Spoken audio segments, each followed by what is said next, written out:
ஹாய்மா. ஆ 139வது episode. தரமான episode அப்படின்னு தான் சொல்லணும். ஏன்னா, இட்டாச்சி செஞ்சுட்டு போன அந்த விஷயம் எனக்கு கேட்ட உடனேயே கடைசியில தான் நான் இவ்வளவு நாளா கெட்டவன் அப்படின்னு நினைச்சிட்டு இருந்தவன், என்ன காரணத்துக்காண்டி சாஸ்கேயை காப்பாத்த இந்த மாதிரி பண்ணியிருக்கான் அப்படிங்கிறத நான் தெரிஞ்சுக்க ரொம்ப ஆர்வமா இருக்கேன். அதுக்கு முன்னாடி உங்களோட லைக் எங்களோட ஹாப்பினஸ். இப்போ வாங்க நம்ம வீடியோக்கு போகலாம்.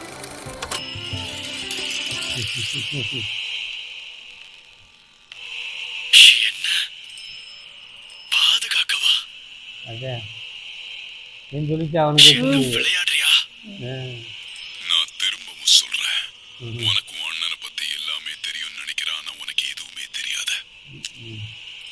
மேல மேல இதே மாதிரி போய் சொல்லிக்கிட்டு இருந்தனா இங்கேயே உன்னை கொன்னுடுவேன். நீ தேவையில்லாம ரொம்ப குழப்பிக்கிற. ஆனா யாருன்னே தெரியாத ஒருத்தங்கிட்ட இந்த கதையெல்லாம் கேட்டு தெரிஞ்சுக்கும் பொழுது குழப்பமா தான் இருக்கும். கிட்ட சொல்ல போற எல்லாமே உண்மைதான். அன்னைக்கு ராத்திரி அவன் தனியா இல்ல, அவன் கூட ஒரு கூட்டாளி இருந்ததா இட்டாச்சி சொல்லியிருக்கான் இல்லையா? அது நீங்க என் பேரு மாதரா உச்சிஹா. தெரியுது.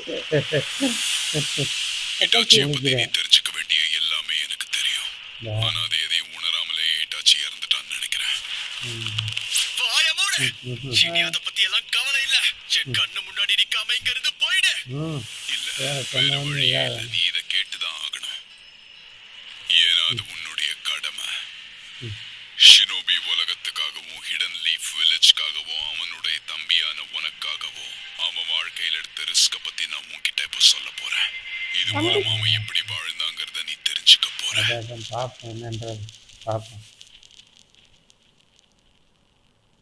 இட்டாச்சி எதுக்காக உன் கண்ல அமெத்தராசுவ வதச்சான்னு உனக்கு தெரியுமா? நாம ரெண்டு பேரும் சந்திக்கவோ பேசவோ கூடாதுங்கிறதுக்கு தான் அவன் அப்படி பண்ணா. நான் சொல்றத முழுசா கேட்டேன்னா உனக்கே புரியும். ஆமா, என்ன சொல்றேன்னு தெரிஞ்சுக்கணும்ல. இட்டாச்சியுடைய உண்மையை பத்தி தெரிஞ்சவங்க மூணு பேர் தான். தி லீஃப் டான்சோ, மூணாவது ஹோகாகே, அப்புறம் அட்வைசர்ஸான ஹுமுரா, கோஹாரு. மூணாவது ஹோகாகே இறந்துட்டாரு. அதனால அந்த மூணு பெரியவங்களுக்கு மட்டும்தான் அந்த ரகசியம் தெரியும். அவங்க மூணு பேரும் கூட கண்டிப்பா அவங்க மறைக்கிற ரகசியத்தை வெளில சொல்லவே மாட்டாங்க. யாருமே இட்டாச்சிய பத்தியான உண்மையை சொல்லலைன்னா அந்த உண்மைகள் காத்துல கரைஞ்சு இருள்ல மறைஞ்சு போயிடும். இட்டாச்சி ஆசைப்பட்ட மாதிரி. ஆனா அவனை பத்தின உண்மைகள் எனக்கும் நல்லா தெரியும்.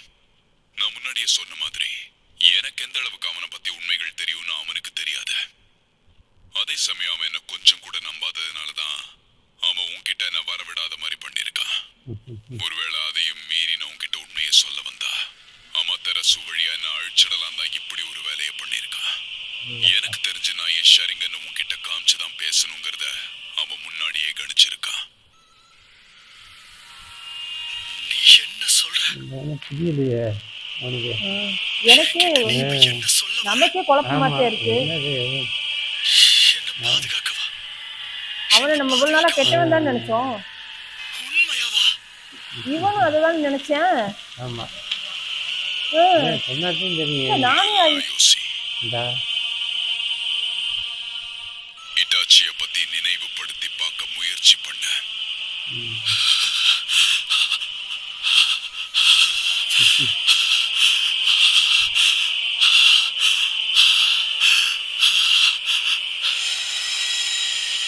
உன்னை பாசமாவும் அன்பாவும் பார்த்துக்கிட்ட உன்ன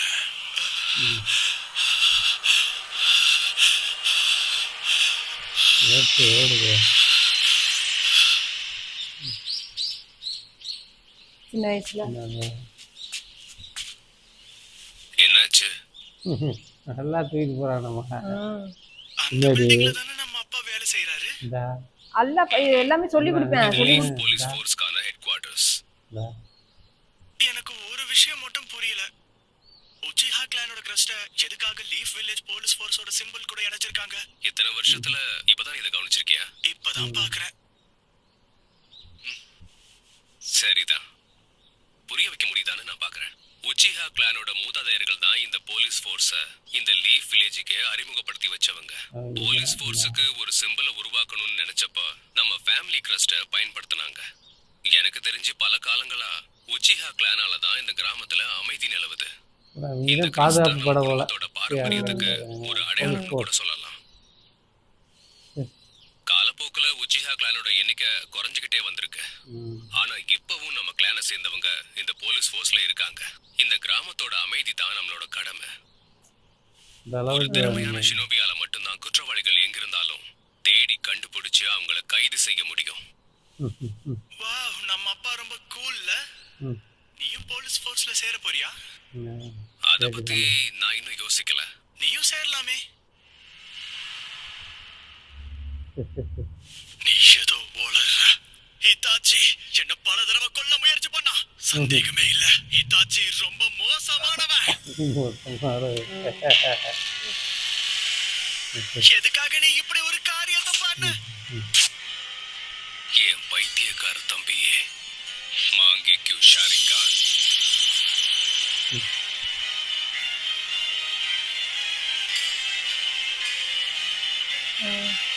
நல்லது கெட்டது எல்லாம் ஓடுது ரியல்ஸ்ல.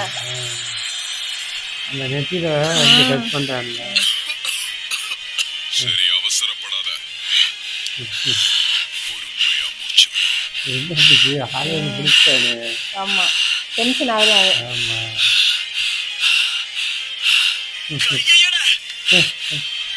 எவ்வளவு கோவம் பாருங்க.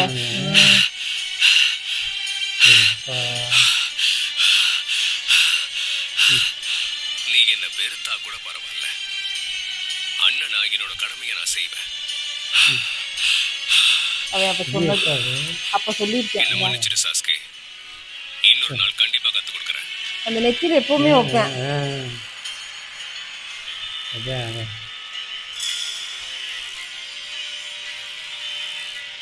கடைசியில் அந்த அப்பவும் வைப்பேன் பாருங்க, போறதுக்கு முன்னாடி நெத்தியில வைப்பேன்.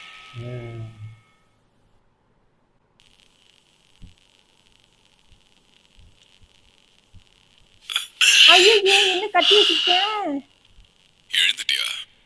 என்ன மன்னிச்சிடு சாஸ்கே, நான் சாதாரணமா பேசினா நீ கேப்பியான்னு தெரியல. உழட்டுறான்ல, அதனால கட்டி வச்சது நீ சொல்ல விட மாட்டேங்கிறேன் எதையும் அப்படி இப்படின்றது. ஹிதாச்சி என்னோட எதிரி. அவன் என் அப்பா அம்மாவை கொன்னவன். மொத்த கிளானையும் அழிச்சவன். அவன் ஒரு துரோகி. அவன் அக்காட்சிய சேர்ந்தவன். அவன் மோசமானவன். இது மட்டும்தான் இது தெரியுது உனக்கு. என் பரம விரோதி. இது மட்டும்தான் மைண்ட்ல பதிஞ்சு. அன்னைக்கு ராத்திரி அவன் உச்சிஹா கிளானை கொன்னது என்னமோ உண்மைதான். அதுக்கப்புறம் லீஃப் வில்லேஜை விட்டே ஓடி போயிட்டான். அதுக்கப்புறம் ஆனா அது அவனுக்கு கொடுக்கப்பட்ட ஒரு மிஷன். ஹிடன் லீஃப் வில்லேஜோட தலைவர்கள் சொன்னதுனால தான் அப்படி செஞ்சான்.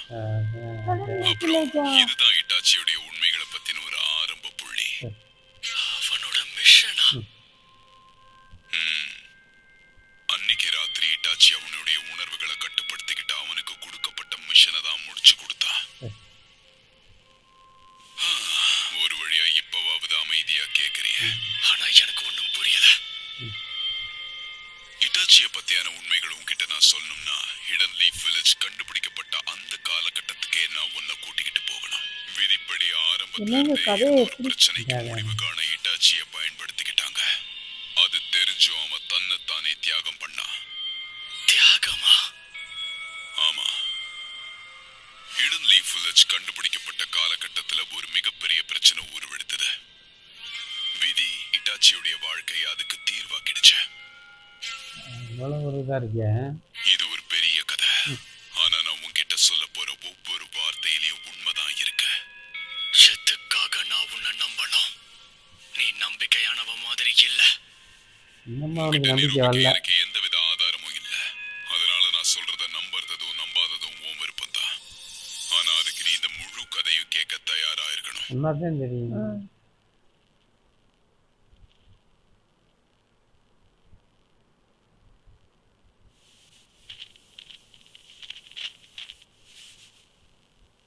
சரி, சொல்லு. இதெல்லாம் சரியா 80 வருஷத்துக்கு முன்னாடி ஆரம்பிச்சது. 80 வருஷமா? அப்பா.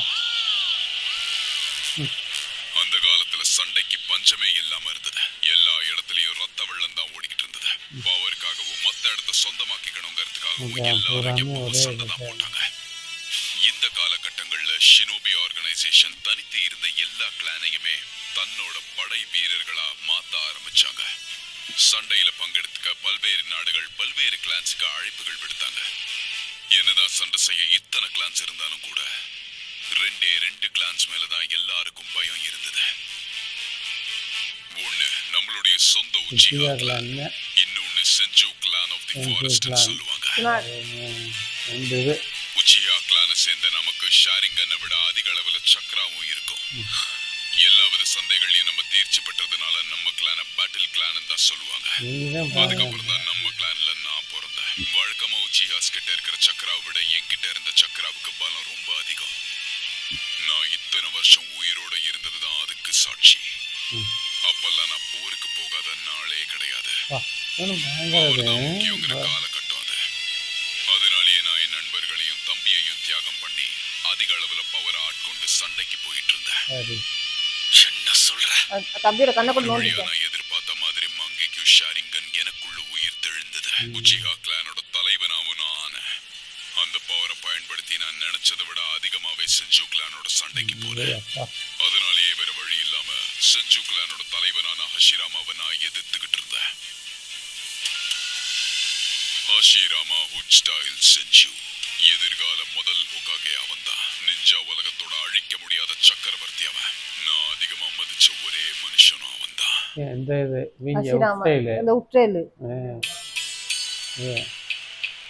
ஹோகாகே அப்படிங்கிற அந்த பட்டத்தை பெற்ற ஹஷிராமாவோட தலைமையில அந்த செஞ்சு கிளான் யாருமே தவிர்க்க முடியாத கிளானுங்கிற ஒரு பட்டத்தோட எல்லாரும் பார்த்து பயப்படுற ஒரு கிளானா மாறுச்சு.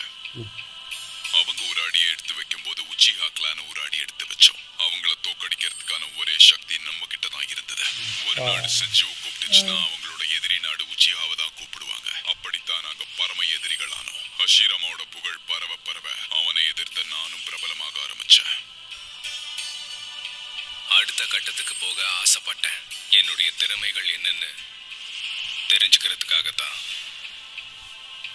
அப்படின்னா உன் பலத்தை அதிகரிச்சுக்கிறதுக்காக உன் சகோதரனோட கண்ணை திருடுனு சொல்றியா?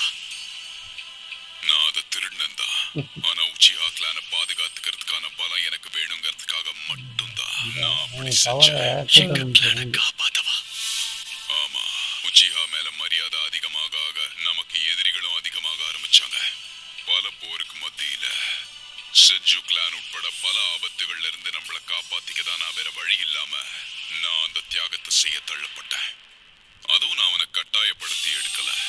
என் திட்டத்தை பத்தி முழுசா என் தம்பி கிட்ட சொன்னதுக்கு பிறகு அவன் முழு மனசோட என்ன புரிஞ்சுக்கிட்டு தான் அவன் கண்ணை கொடுத்தான். ஆனா அதுக்கப்புறம் ஒரு நாள் செஞ்சு கிளான் உச்சிஹா கிளானோட சமாதானம் பேசலான்னு வந்தாங்க. அதுக்கு உச்சிஹாவும் சம்மதம் தெரிவிச்சாங்க. இதுக்கும் மேல சண்டை போட்டுக்கிட்டு இருக்க வேணான்னு அந்த ரெண்டு பக்கத்துல இருந்த தலைவர்கள் இந்த சண்டைய மொத்தமா நிறுத்திக்க முடிவு பண்ணாங்க.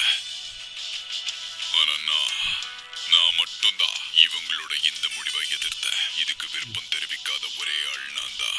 இவ்வளவு நாள் இருந்த வெறுப்பு எங்க போச்சுன்னு நான் கேட்டேன். இதுக்காக தான் என் தம்பி தியாகம் பண்ணானாங்கிற கேள்வியும் எனக்குள்ளே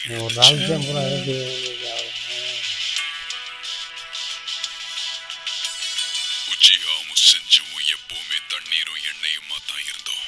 அதனாலேயே ஒரு நாள் செஞ்சு கிளான் உச்சிஹா கிளான் அடக்கி ஆளுவாங்கிற எண்ணம் எனக்குள்ள எப்பவுமே இருந்தது. ஆனா என்ன தவிர எல்லாருமே இந்த உடன்படிக்கைக்கு சம்மதம் தெரிவிச்சாங்க. அவங்களுடைய ஆசையை நிவர்த்தி செய்யற கட்டத்துக்கு நான் தள்ளப்பட்டேன். அதுக்கப்புறம் கொஞ்ச காலங்கள்லயே லேண்ட் ஆஃப் ஃபயரோட உட்பூசல்களுக்கு ஒரு முடிவு கொண்டு வரணும்னு ஒரு புது உடன்படிக்கையை கொண்டு வந்தாங்க. அதன் பிறகுதான் ஒரே வில்லேஜ் ஒரே நேஷன்ங்கிற ஒரு கான்செப்டும் உருவாச்சு. அதுதான் லேண்ட் ஆஃப் ஃபயர். அப்புறம் வில்லேஜ் ஹிடன் இன் தி லீஃப். உடனே பின்பற்ற ஆரம்பிச்சதுனால கொஞ்சம் கொஞ்சமா எரிஞ்சுக்கிட்டு இருந்த நெருப்பான போர் மெல்ல அணைய ஆரம்பிச்சது. உடனடியா அமைதியும் நிலவ ஆரம்பிச்சது. ஆனா ஹிடன் லீஃப் வில்லேஜோட அமைதி அந்த ஒரு சம்பவத்தினால நிலகுலைஞ்சு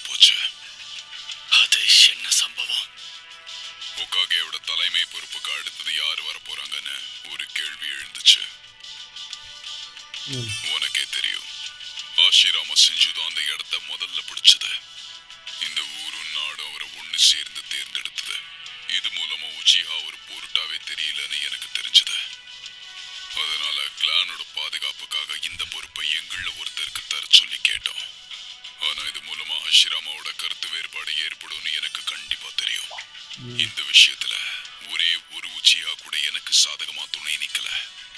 என்னமோ நான் தான் இன்னொரு போரை உருவாக்க போறேங்கிற மாதிரி என்னுடைய ஆதரவாளர்களும் கைவிட்டாங்க.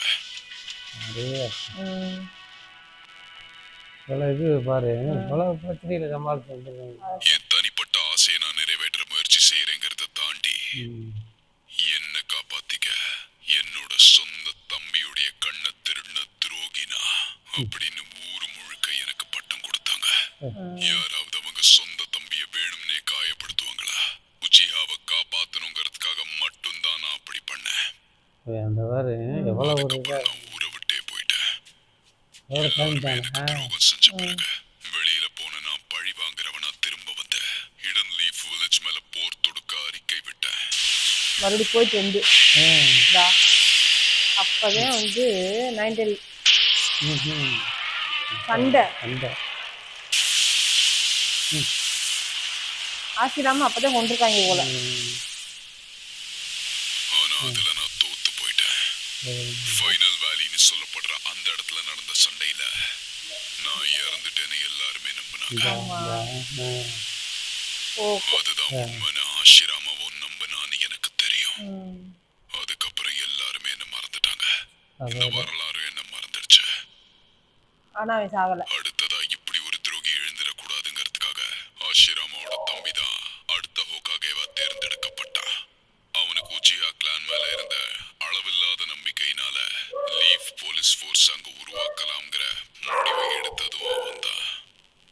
உண்மை என்னன்னா ஊருடைய அரசாட்சியில இருந்து அதை உச்சிஹாவை விளக்குனது மட்டும் இல்லாம மொத்த கிளானையுமே ஒரு நெருக்கமான ஆய்வுக்கு உட்படுத்த ஆரம்பிச்சாங்க. ஒரு வழியா அதோடைய உண்மைத்தன்மையை புரிஞ்சுக்கிட்ட ஒரு சில உச்சிஹாஸ் மட்டும் நான் அப்ப என்ன பண்ண முயற்சி பண்ணனோ அதையே அவங்க ஒரு குழுவா பண்ணாங்க. ஆனா காலம் கடந்து போச்சு. நேரம் போக போக தலைமை பொறுப்பு செஞ்சு கையில தான் இருந்தது. முன்னொரு காலத்துல பெருமையா பார்க்கப்பட்ட உச்சிஹா கிளான் செஞ்சு கிளானோட அடியாட்களை பார்க்கப்பட்டாங்க. இது நடக்கக்கூடாதுன்னு தான் நான் பயந்தேன். கடைசியா உச்சிஹா கிளானை அழிக்கிறதுக்கான ஒரு சம்பவமும் நடந்தது. இவங்களே நான் அழிக்க சொல்லிட்டாங்க போல. அதுதான் 16 வருஷத்துக்கு முன்னாடி நைன் டெயில் ஃபாக்ஸ் இந்த கிராமத்தை தாக்குன சம்பவம். நானே என்ன சொல்ல வர? உச்சிஹாவோட விஷுவல் பவர்னால மட்டும்தான் அந்த நைன் டெயில் ஃபாக்ஸை கட்டுப்படுத்த முடியும். அதனால இந்த தாக்குதலுக்கு பின்னாடி ஏதோ ஒரு உச்சிஹா தான் இருக்கான்னு ஊருடைய தலைவர்கள் சந்தேகப்பட்டாங்க. ஆனா அது தவிர்க்க முடியாம நடந்த ஒரு இயற்கை பேரழிவு. அதுக்கும் உச்சிஹாஸுக்கும் சம்பந்தமே கிடையாது. இருந்தாலும் உச்சிஹாஸ் தான் இப்படி ஒரு சதிக்கு காரணம். தலைமை பொறுப்பு அவங்க கிட்ட வரணும்னு தான் அவனுங்க இப்படி ஒரு காரியத்தை பண்ணிருக்காங்கன்னு தவிர்க்க முடியாத ஒரு சந்தேகம் எழுந்துச்சு. இயற்கையா நடந்தது. வேற வழி இல்லாம எங்களை ஊரை விட்டே ஒதுக்கி வச்சாங்க. ஆண்புவை வச்சு எங்களை தீவிரமா கண்காணிக்கவும் செஞ்சாங்க. இதனாலே நாங்க மொத்தமா தனித்து விடப்பட்டோம். இந்த வழக்குக்கு எதிராக குரல் கொடுத்த ஒரே ஆள் தேர்ட் ஹோகாகே மட்டும்தான். ஆனா ஆன்பு பிளாக் ஆப்ஸ் சேர்ந்த டான்சவும் மத்த 2 கவுன்சிலர்ஸ் அவருடைய பேச்ச கேட்கல. கடைசியில மொத்த நம்பிக்கையும் போச்சு. அதுதான் எங்களுக்கு எதிராக இழைக்கப்பட்ட அநியாயத்தின் ஆரம்பம்.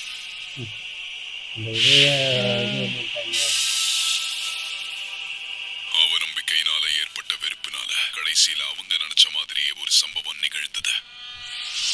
இந்த ஊர் மொத்தத்தையும் தங்களோட கட்டுப்பாட்டுக்குள்ள கொண்டு வரதுக்காக உச்சிஹா கிளான் ஒரு புது திட்டத்தை கொண்டு வந்தாங்க. அதனால எங்களை கண்காணிக்க ஹிடன் லீவ்ஸோட தலைவர்கள் எங்களுக்குள்ளேயே ஒரு ஸ்பைய விதைச்சாங்க. அது வேற யாரும் இல்ல, உன்னுடைய அண்ணன் தான், இட்டாச்சி உச்சிஹா. சொந்த ஊருக்கே ஸ்பையா இருந்திருக்கேன். அதுக்கப்புறம் நாம அதிக அளவுல கஷ்டப்பட ஆரம்பிச்சான்.